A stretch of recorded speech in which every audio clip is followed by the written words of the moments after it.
Football বিধাতা বোধহয় গল্পের শেষটা লিখে রেখেছিলেন বহু আগেই, তবে সেই গল্পের নায়করা তা জানতেন না।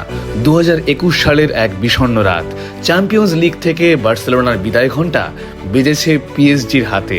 ম্যাচ শেষে মাঠের মাঝখানে দাঁড়িয়ে থাকা মলিন মুখ লিওনেল মেসি।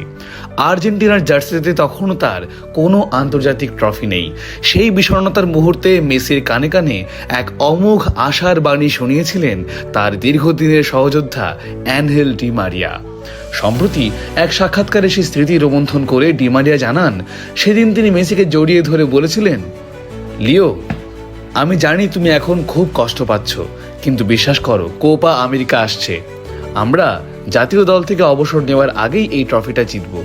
ডি মারিয়ার সেই সাহসে ভর করে মেসিও মৃদু হেসে উত্তর দিয়েছিলেন, আমি তোমার উপর অনেক ভরসা করি, আমি অন্তত একবার দেশের হয়ে কিছু করতে চাই। ডি মারিয়া জানান, সেই সময় দাঁড়িয়ে আর্জেন্টিনার কোনো ট্রফি জেতার সম্ভাবনা ছিল 0%, কিন্তু তাদের ছিল শতভাগ সদিচ্ছা আর আত্মবিশ্বাস। মজার ব্যাপার হলো, সেই সময় দুই বন্ধুই প্রায় ঠিক করে ফেলেছিলেন যে শীঘ্রই আন্তর্জাতিক ফুটবলকে বিদায় জানাবেন।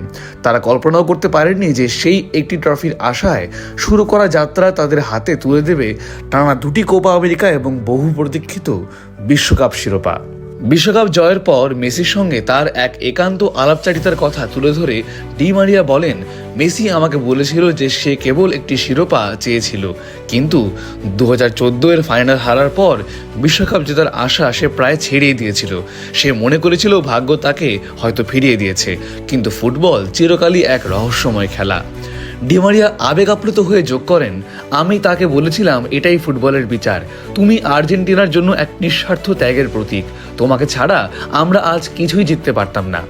আজ ক্যারিয়ারের গোধূলি বেলায় দাঁড়িয়ে ডি মারিয়া মনে করেন ফুটবল ইতিহাসের সেরা সমাপ্তিটাই পেয়েছে আর্জেন্টিনা। তিনি নিজে আজ অবসরপ্রাপ্ত, আর মেসিও তার ক্যারিয়ারের সেরা প্রাপ্তি নিয়ে তৃপ্ত। রূপকথার মতোই যেন শেষ হলো এক মহাকাব্যের।